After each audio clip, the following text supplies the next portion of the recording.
अध्याय 3 श्लोक 7 भागवत गीता। यस्त्व इंद्रियाणि मनसा नियम्यारभते अर्जुना कर्मेन्द्रियैः कर्मयोगम् असक्तः स विशिष्यते। अनुवाद।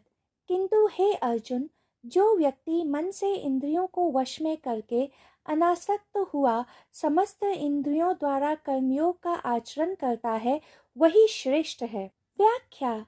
श्री कृष्ण अर्जुन से कह रहे थे, श्रेष्ठ है वो मनुष्य जो इंद्रियों से लड़ता नहीं, बल्कि अपने मन को कुछ इस तरह से रूपांतरित करता है कि इंद्रियां उसके वश में हो जाती हैं। साधारणतः एक सामान्य मनुष्य अपनी इंद्रियों का अनुचर होता है, क्योंकि वह इंद्रियों के वश में होता है। श्री कृष्ण ऐसे मनुष्य को निकृष्ट कह रहे हैं।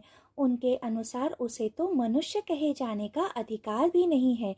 मनुष्य कहे जाने का अधिकार उसे है जिसकी इंद्रियां उसके वश में होती हैं। जब एक मनुष्य का मन उसकी ऐन्द्रिक इच्छाओं से विरक्त हो जाता है, तो भले ही मनुष्य पृथ्वी पर विचरण करता है तथा कर्म करता हो, वह इससे बिल्कुल भी प्रभावित नहीं होता है। मन को एक समान अवस्था में रखना सबसे पहले आता है।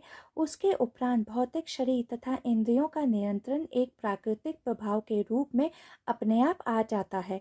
जब कोई भौतिक शरीर से संसार में कर्म करता है, परंतु अपने मन को परमात्मा में लीन रखता है, तो उसे कर्मयोगी कहते हैं। तथा जब कोई भौतिक शरीर से आध्यात्म में लगा रहता है, परंतु उसका मन निरंतर सांसारिक भोगों की ओर आसक्त रहता है, तो उसे पाखंडी कहते हैं।